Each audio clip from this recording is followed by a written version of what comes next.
people like a couple of seconds to log on, get the notifications, Right. all of Ooh, let that. me fix this Oh, because there we are. D's in the background a little bit. But if you go like towards the wall that way, then you're good. All But right.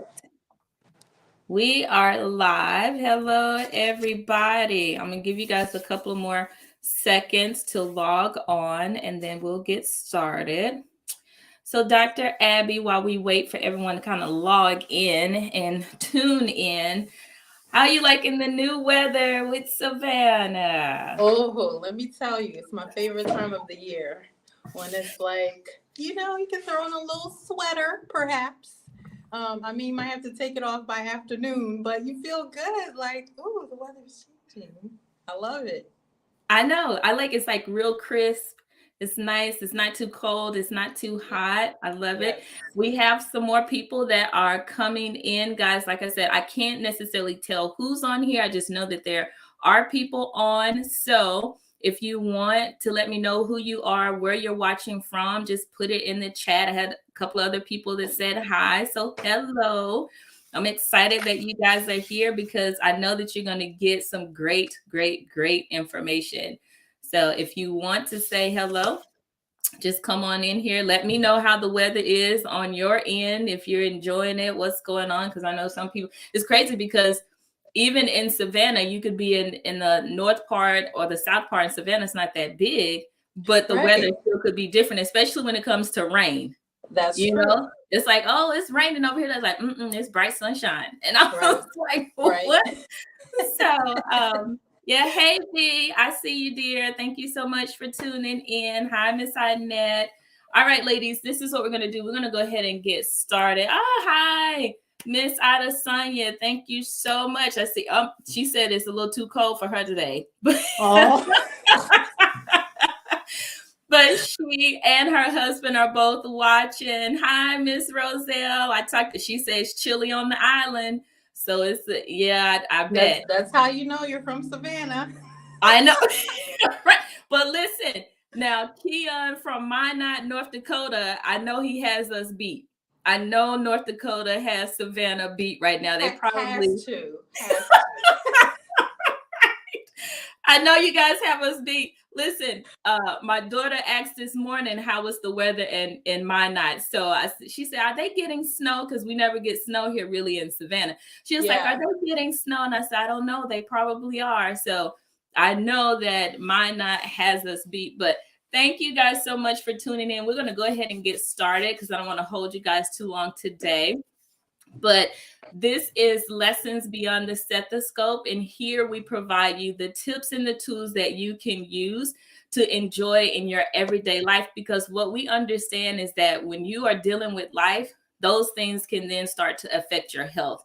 And our overall goal is to keep you well and to keep you healthy. This is episode 4. I'm tired and I'm over it. What is the source of your fatigue? Today, we have joining us someone who is not only very good at medicine, but she's just a good person. And you guys know me, I like to just say good peoples. I always have good peoples here. So she is good peoples, and you guys are going to know that you are in good hands. And the way that I realized that she was good peoples was because I met her through her notes, right? So as a primary care doctor, we get notes from specialists. And from those notes, sometimes you can tell a person's personality, how they treat a patient, that sort of thing. And her notes always came across so nice. She was very genuine. She had nice things to say about her patients. They were very thorough. So I kind of knew what the plan was, what the next step was. I was like, man, I want to meet her one day. I already had in my mind, I'm going to meet her, right? Right. But then we meet and I was like, it's the same. It's really nice to see something and then your expectations are a certain way. And then you meet the person like, oh, it is still the same. So I was like, this is so nice. She is nice. She is kind. She's genuine. She's very knowledgeable. So I want you guys to welcome none other than Dr. Abby Abisogun. Thank you, Dr. Booth. You're welcome. Before we get into it, I want to just give you guys a little bit of background on Dr. Abby. So she was born in Liberia, West Africa. She immigrated to the US with her family at a young age, and she grew up outside of Minneapolis, Minnesota. She attended Loyola University in Baltimore, Maryland, where she received her undergraduate degree. And she followed that by a postbac in research at the National Institute of Health. She then attended medical school at Rutgers Robert Wood Johnson Medical School and did residency at Brown University, and followed that up by endocrinology fellowship at Duke University. And I think it's really important that I mention that she has endocrine certification in neck ultrasound, because she uses that to manage thyroid nodules and thyroid cancers. And she does these procedures in her office, Shoreline Endocrinology, where she is the owner. Now, Shoreline Endocrinology is a phenomenal practice. It's innovative. It's a direct specialty care practice here in Savannah, Georgia. So as you guys can see, she's very accomplished. She's well trained. So you guys know I always bring you nothing less than the best and someone who is very top notch. And outside of medicine, what she likes to do is to read, cook, travel, but also the beach. And that's where we get Shoreline Endocrinology. She loves to spend her time at the beach with her husband and her two beautiful daughters. So you guys, welcome again, Dr. Abby. Thank you so much for being here. Thank you so much, Dr. Booth. That was such a lovely introduction. You're welcome. You know I mean it, because I love you. I know. So, You're one of the most genuine people I've had the pleasure of knowing. So all of that, means a lot. Thank you. you're welcome. So we were sitting and chit-chatting about some of the different things that we both come across with our patients. And one of the biggest one is fatigue. And people say, I'm tired. And I've had some people to say, I'm sick and tired of being tired.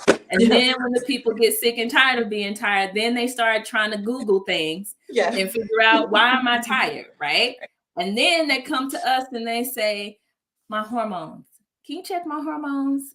And Dr. Abby is a hormone expert. That's what endocrinology is. That's what she does. So when you come to her or myself and say, can you check my hormones? We're both thinking, okay, that's a loaded question. Right. Because there are a lot of different hormones that are out there. And if we check them and something comes back abnormal, that doesn't necessarily mean that's still the problem of causing your fatigue.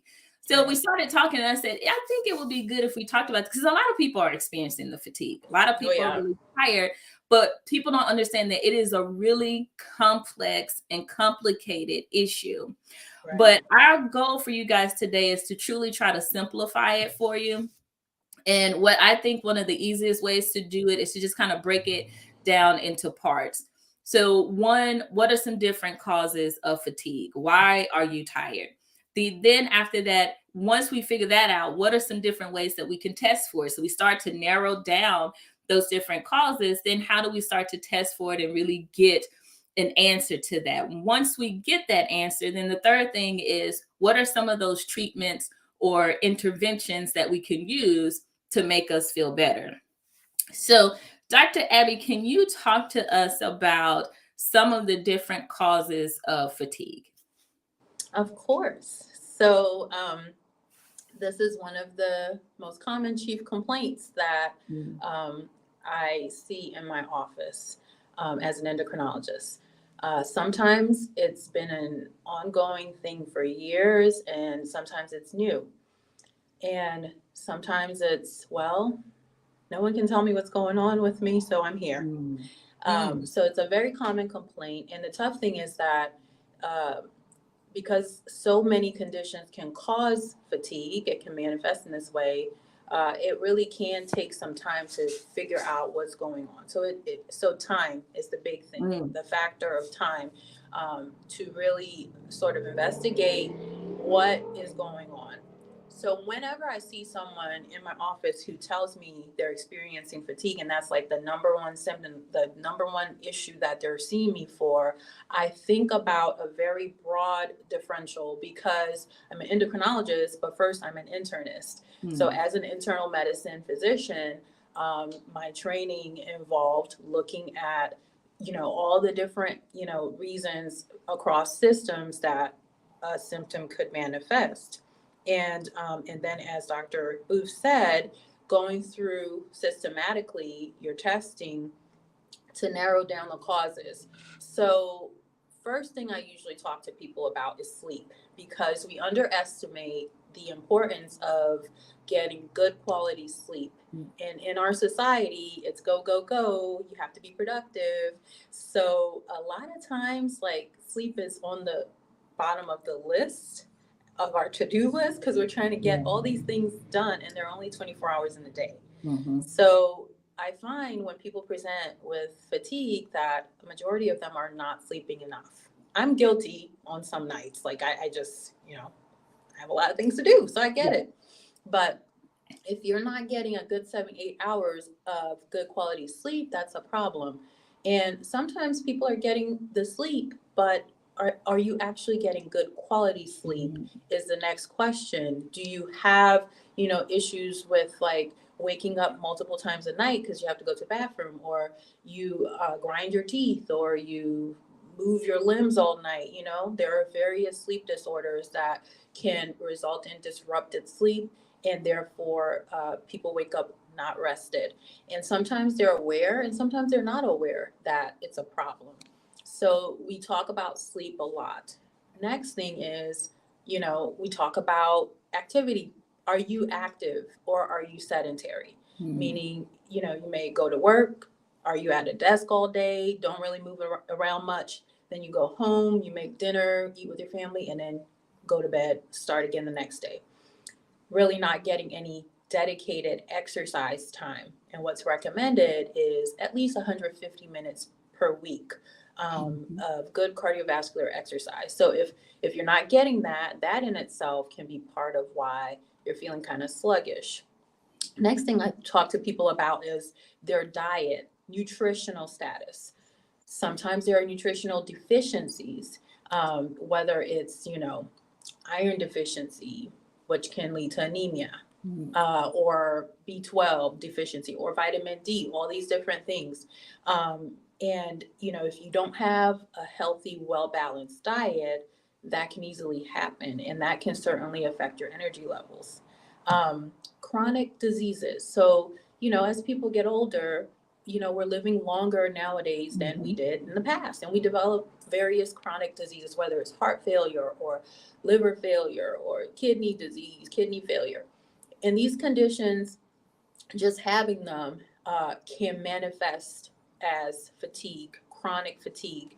And whether, they're being adequately managed, whether they're optimally managed, that plays a role as well. So I'm asking those questions, looking at the medical history and making sure that we have the right team in place. Do you need to go see a heart specialist or a kidney specialist? Or are you seeing one, but maybe you're not following up regularly and your medicines that they're giving you maybe are not optimized, or whatever the case might be?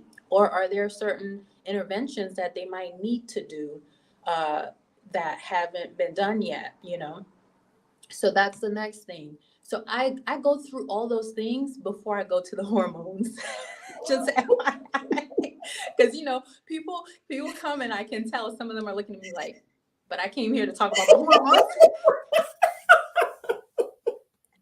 You know what I mean? But like, listen, a lot of times it's not the hormones. It's real easy to blame the hormones, but let's talk about all the other things that are way more likely. But that brings me to the hormones. So for sure, there are, several hormonal imbalances that can manifest as fatigue. So, I'll go through them. One, I'm going to check for your thyroid function status. Like, do you have underactive or overactive thyroid disease? And fatigue is one of the most common symptoms of either of those conditions. We will, screen for any blood sugar elevation or insulin resistance, diabetes, because if you are running around living your life and you don't know you have diabetes, you could Mhm. certainly be very tired all the time. That's a common complaint with people who first present with diabetes. Then we look at other things like your cortisol level. Do you have deficiency of cortisol, which is your stress hormone? It comes from your adrenal glands. And though it's not terribly common, that condition is present, it's out there, and sometimes people just haven't been screened for it and Mhm. therefore are just persistently just feeling weak, tired, for no clear reason. So I also will screen for that. Vitamin D deficiency can manifest as fatigue, and we call vitamin D a vitamin, but it's a hormone. So Mm. that's part of my list of hormones that I'm checking for as well. Um, for men, testosterone Mm. is very important. If a man has low testosterone and doesn't recognize it and is not tested for it, that could be why he's tired all the time. And so that's one of the things I check for. For women, um, around the time of menopause, there can be a change in Mm. energy levels too. That's when, your estrogen, progesterone levels are declining. So some women will have a dramatic change in their energy level too. And so that could be the other thing. So that's just, those are the main hormones that I will be looking at, to determine whether there's an imbalance that we can then address to make the fatigue better. So those are some of the main things that I'm trying to figure out by my questioning, or talking to my patient. I will ask them questions to kind of cross things off the list or keep certain things on the list, and then based on that, I will make a recommendation as to what kind of tests we need to do. Okay. So I'm glad that you went to that because I was thinking about testing and stuff as well. But going back to some of those causes, what I was thinking about, you talked about being sedentary, not being able to get the sleep. To me, that also I start to think about obesity. And with sleep, that's another thing. So, like obstructive Yeah. sleep apnea, Yep. those sorts of things. So, once you have looked at all of that, you've taken a great history, you've spent the time with the patient, try to narrow down where they Right. are. Then we're moving to testing. So, what Right. does that look like for some of those different things that you talked about? Right. So, most of the testing I'll do will be blood tests. Every now and then we may need to do imaging depending on where those blood tests lead Mm. us. Uh, but we're starting off with, blood levels of cortisol, your A1C, which is the screening test for diabetes. Looking at your liver panel, looking at your kidney Mm. panel. Is everything there looking okay? Looking at a complete blood count. Is there any anemia or other blood cells that are low that we might need to look into? Checking vitamin D, checking Mhm. testosterone, checking estrogen levels, things like that. We can look at all that thyroid function. So majority of these things can be done via blood tests. I send people for sleep studies often. I Mm. refer people to go have sleep studies because sleep disorders are fairly prevalent and Mhm. are underdiagnosed. And they're underdiagnosed because we're not asking the questions and we're not referring people to get the studies done, so we don't Right. diagnose the conditions. But they're prevalent, and sometimes people can have more than one sleep disorder. So Dr. Mm. Booth mentioned sleep apnea. You can also have something like bruxism. That's when you grind your teeth, Mm. when you're asleep. That's disruptive as well to sleep. Or restless leg syndrome. Mhm. That's another one people can have. Narcolepsy. So there are so many sleep disorders that if you're not looking, you won't find, and they're treatable. There are therapies out there and interventions out there that can correct the issue, at least to some degree, so that there's better quality sleep. I also will refer people I mentioned earlier to other specialists because, Mhm. a team-based approach often is Yes. better than just relying on one person, right? Because Mhm. we all have our areas of expertise, and sometimes we have to get two or three people together to really figure out an issue because sometimes the issue is multifactorial. There are several different causes. It might not just be one thing. So the fatigue might be, because of diabetes, but what if other things are going on as well? I'll give an example. I referred a woman who is postmenopausal. She's gone through menopause in her 50s. I referred her to a cardiologist because she was experiencing this persistent fatigue. We checked all the different hormones we could Mm. check. We checked all the usual labs I mentioned. Everything was normal. Everything was always normal. Hmm. And so I said, you know what? You are at the age where number one killer is heart disease. Okay. Mm. And sometimes for women, heart disease does not manifest in the typical way. Where you're feeling chest pain and it's numbness going down your arm and shortness of breath and things like that. So I've had quite a few women over the years who, when they presented to me, they were not experiencing those kind of symptoms. Mm. Literally, all they could tell me was, I'm just tired all the time. I am exhausted. So, this is a woman I just saw a couple months ago. We did all the usual tests. She came back to see me. She actually was on thyroid hormone. So I adjusted her thyroid regimen, put her on something new, said, okay, let's see if this brand is better. We did all these things and she was not doing better. Mm. Her adrenal glands were perfectly functional. So when I sent her to the cardiologist, they did a stress test. The stress test was abnormal. They sent her to do a cardiac catheterization. She had major blockages in her heart. So she ended up having to have an intervention. They had to put in a stent in the major artery called the Widowmaker. It'll take you Mhm. out.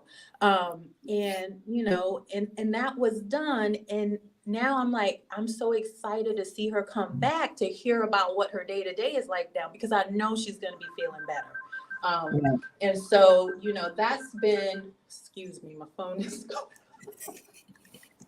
That's been that's been one of the causes that Mm. sometimes will pop up is like, heart issues. Sometimes it's lung disease that's not been recognized. Mm. So considering all of those things and doing the appropriate testing is really important. I'm someone who, yeah, I'm a specialist, but uh, I do not subscribe to the, oh, I can do it all. Mm. I'm I can take care of all of it. I don't need to send you to somebody else. Like, oh no, I am all knowing. No, I know there are certain things that there's someone else who's Right. trained in that way who can better address for you. But the thing that I love about being an internist is even if I don't know that thing in depth, I know enough to suspect that it's happening, Mm. and then I can direct you in the right way to get it further evaluated and then treat it, So Right. that's really important because if you don't ever find something going on, you can never address it. Got you. That's a really important connection that you made about how you look for all the things, but then if they are still not getting better, they're still having the issues, like you said, I don't know all the things, but I know where to send you so that you can get Yes. the interventions and the treatment Yep. that you need. But going back to the things that you can treat, like some of the hormone disorders, things like that, how does that look? How do those treatments look? Is it a pill? Is it an injection? What does that treatment look like? Right. And that's a great question. It can look different depending on what the issue is that we're addressing. Sometimes it's not necessarily a medication. Sometimes it's just lifestyle changes. Sometimes it's me meeting with my patient and counseling them on these are some things that you could change in your day to day that could actually significantly improve your energy level. For instance, I talk to people about sleep hygiene a lot.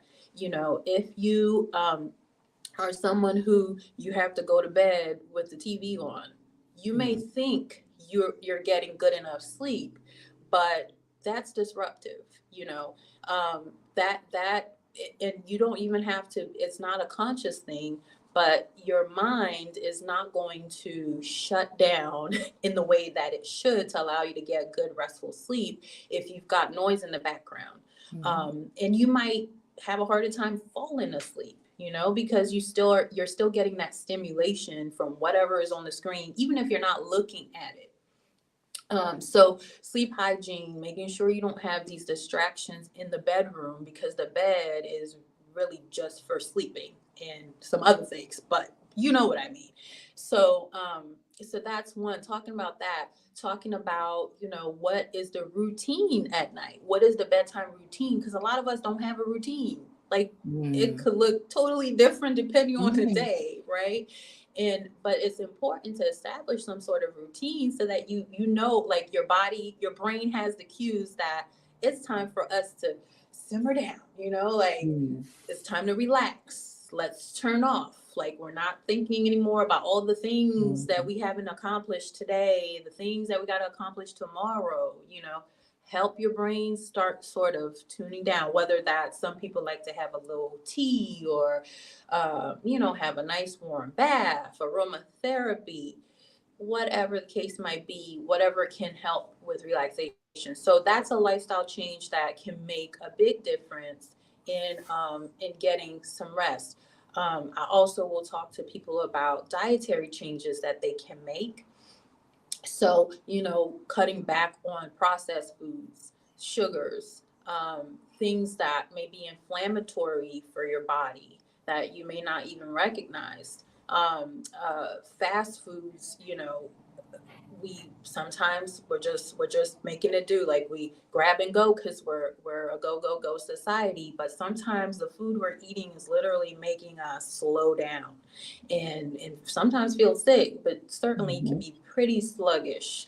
So I'm talking to people about what, you know, fresh fruits, vegetables, what are some things you could introduce that could really help you feel better, get you better nutrition, you know, and things like that. Then if it's something that is like, you know, requiring treatment, let's say there's a hormonal imbalance, if let's say you have diabetes and your sugars are super high and it's time to take, you know, some insulin is a hormone that, you know, is injectable, you know, I'll prescribe that, and sometimes I'm combining that with other medicines. If it's an issue of thyroid dysfunction, you may need to take thyroid hormone. Or if the thyroid is overactive, I may need to give you medicine that blocks the activity in the thyroid to let your levels go down to normal. And then we're doing follow-up testing to monitor those changes and ensure you're in a good place, you know, in that way. Um, so, you know, it depends on what we identify as the main issue. But I will say lifestyle changes are always important to have as part of the plan because often, you know, they make a pretty significant difference, and people are always surprised at how much of a difference they can make. Um, Exercise, for sure, people are always surprised at how big of a difference exercise can make in how they feel day to day, because I think a lot of us think we have to, you know, do like so much that the little bit we might have time to do is not really going to make a difference. You know what I mean? Like, oh no, I'm going to get to the gym. I'm working up to it. You know, because you think you have to go and put an hour in or whatever. No, like start where you are. Like just go walk around the block, you know, or if you're at work, if you have a 15-minute lunch break or 20 or whatever, go up and down a few flights of stairs if you can. But just starting somewhere and then gradually increasing the time spent doing that dedicated exercise can really make a difference in your energy levels, and it can help people sleep better too. That's been proven from research. So I'm talking to people about exercise all the time. That's always a part of the Mm. conversation. And then, you know, the other conditions we talked about, chronic conditions like kidney disease and heart disease and stuff, making sure that we're optimally managed with those conditions.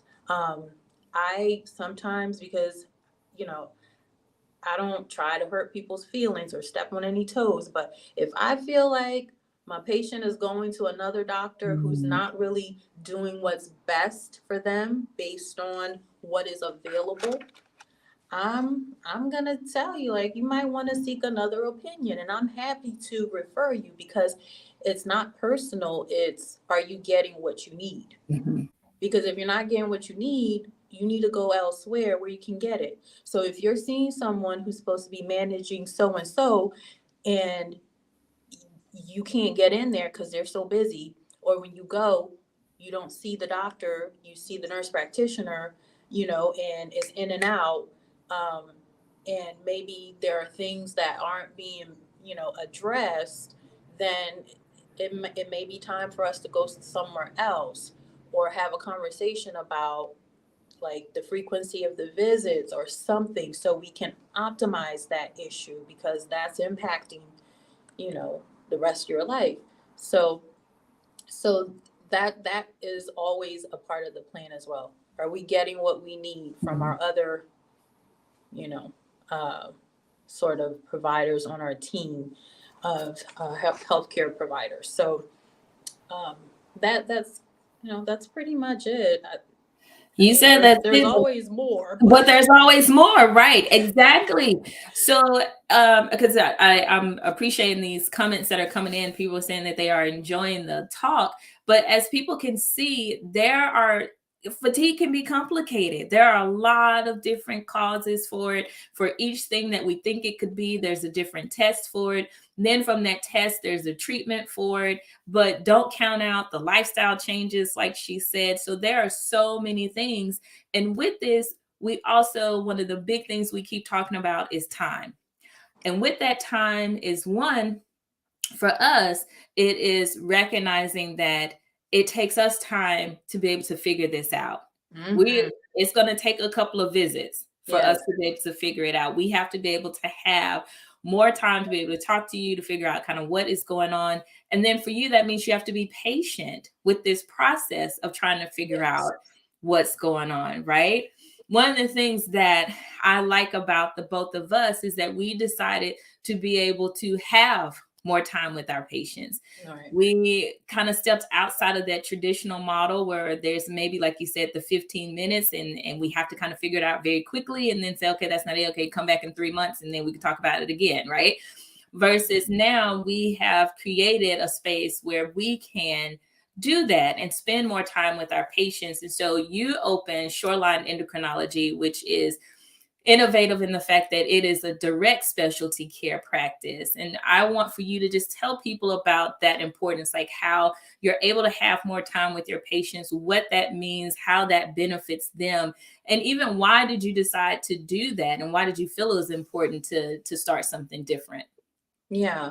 Um, So it's been quite a journey, because if you asked me 2 3 years ago, would I have made a move like this, I would have probably laughed, because I was never the doctor who wanted to own their own practice. No, I wanted someone else to run the Mhm. business side of things, so I could just focus on the thing I like, talking to my patients, you know, Right. doing doing the fun stuff, which is the getting to know people and being a part of their lives and stuff like that, and helping them get better.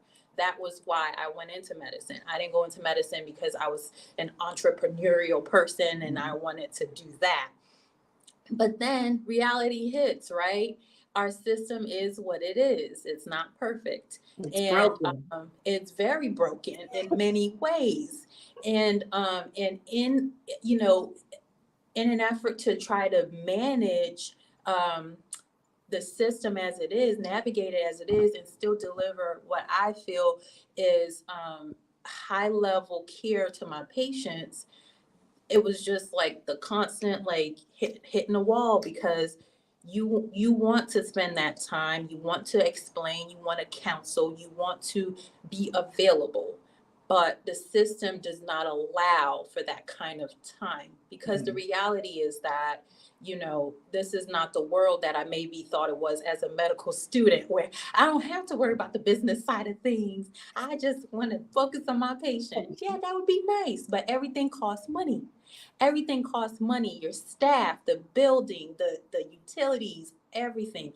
And if you cannot see enough patients to generate enough revenue to keep the clinic going, then you can't treat your patients, can't be there for your patients.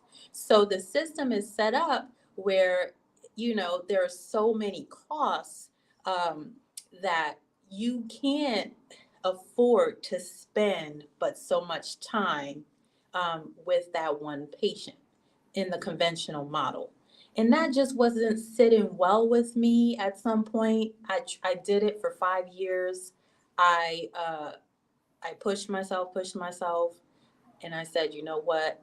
I can't keep doing it this way. It's taking the joy out of it for me. It's making it, you know, way less enjoyable. And if I cannot continue to have that energy, that passion that I came into this with, because I'm getting worn down, then my patients are not going to get the best that I have to offer. And I feel they deserve the best that I have to offer. So I have to do this differently. And it's a scary thing. It's scary to, like, you know, kind of jump out of that familiar conventional way of doing things. And you hear people like, oh, how's that gonna go, how's that gonna work, you know? You know, Dr. Booth. Oh, I know. We've been talking about this, but but when you realize the way it's going right now, that's not it. It's not where it is. It's not where it's at. It's like, this is not good. It's not good for my patients. It's not good for me. I don't know who this is good for. Right. You know what I mean? But it's not good for us. It's So, not good for us. And that's what I was telling people too. It's like, you want a happy doctor, because a happy doctor has happy patients, honestly, because I've had some patients that said, I feel dismissed when I go places and things of that nature. I feel like I felt rushed.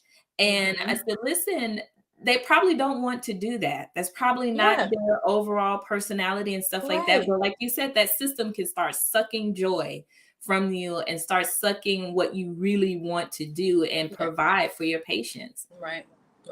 And so, you know, it's just, you either deal and do the best you can. And, you know, you may have patients who are not happy with the time that they have with you, or how often they get to see you.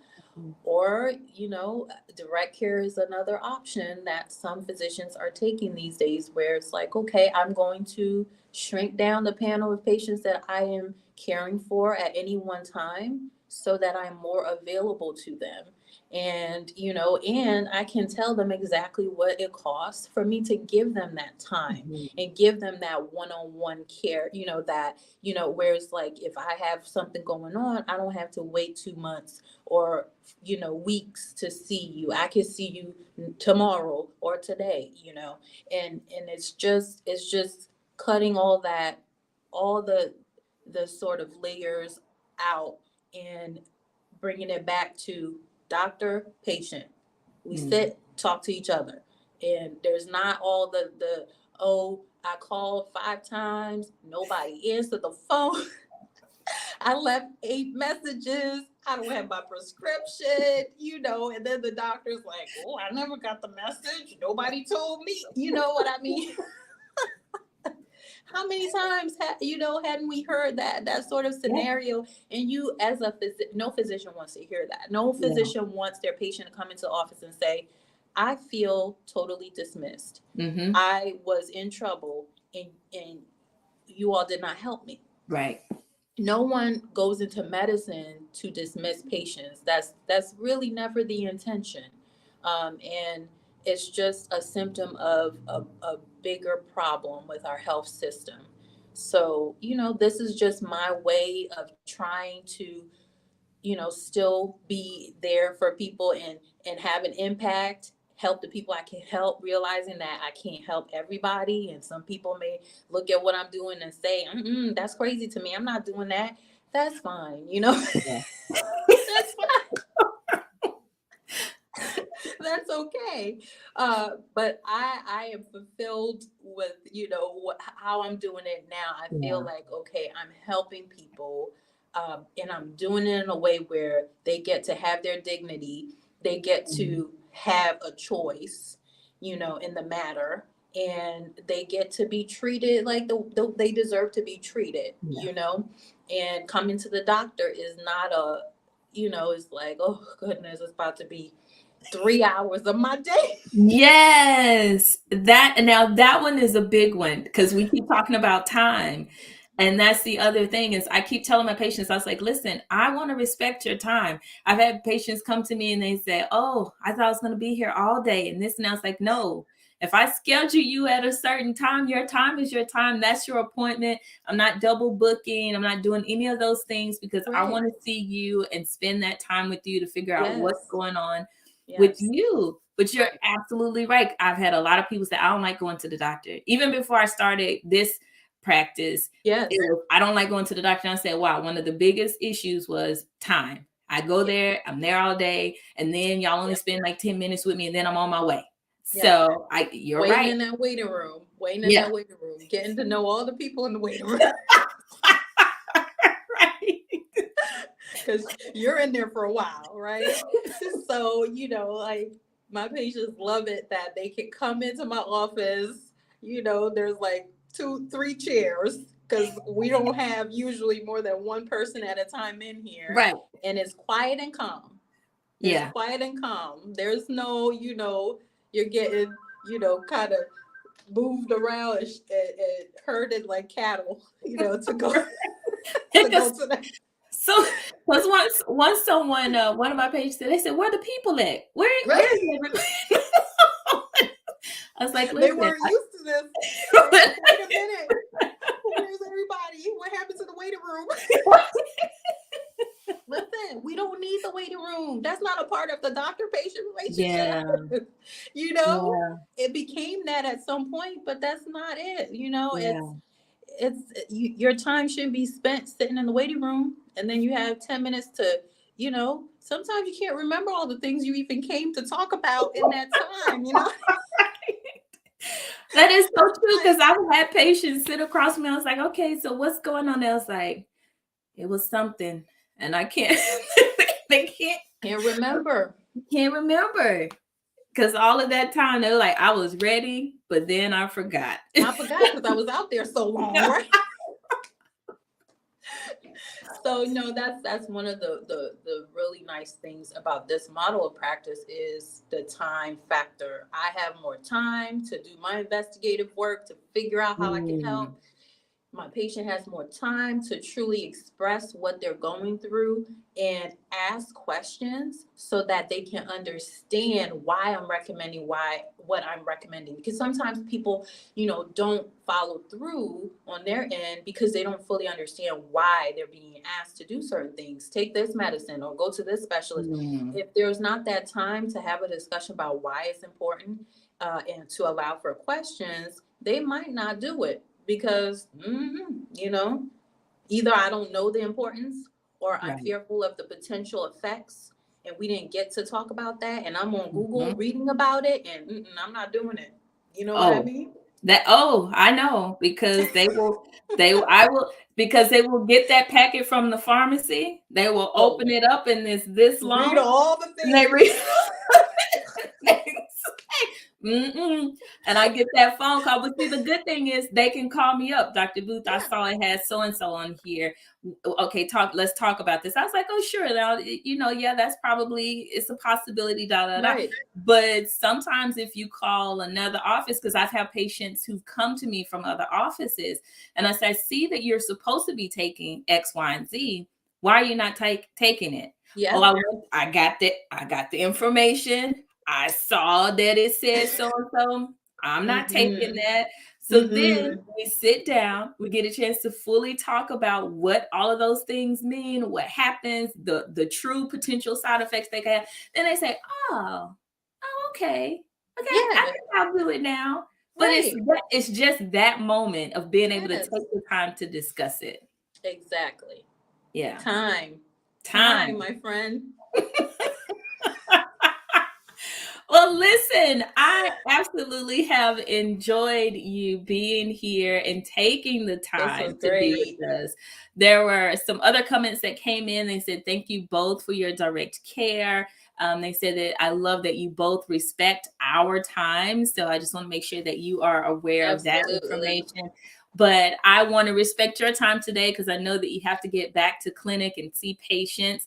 And I don't want them to say, hey, now I was supposed to see Like, you. wait a minute. She's on there talking about time. I'm waiting here. Yes, Dr. Booth, I appreciate that. This was totally, I mean, just needed. I think it's needed. I think people, need to hear these things, and I think it's really important for people to just feel heard and to feel attended to again. It's kind of gotten lost Yeah. in our health system.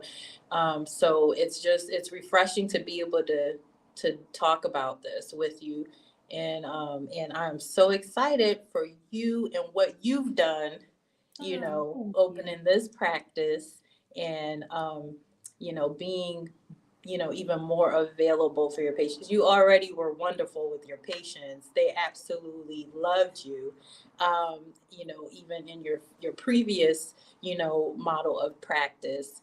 But now I know they get to enjoy you even more. So Yeah. I'm very, very happy to see it. I'm glad to be here to watch the milestones, because it was just the other day we're talking about, we're gonna do this.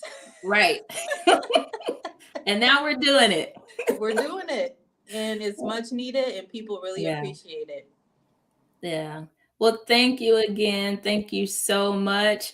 I'm going to let you get back to it. Thank you, everyone, for tuning in. If you really enjoyed this talk, felt like it answered some of your questions, feel free to share this with other people. You can definitely share the replay, things of that nature. The other thing is follow Dr. Abby on Shoreline Yes. Endocrinology because she has information up there, some health tips and things from time to time. So be sure to follow and like her page as well. You guys have a good rest of your day. I hope that you are well, and I will see you soon. Thank you. Bye You're bye. welcome.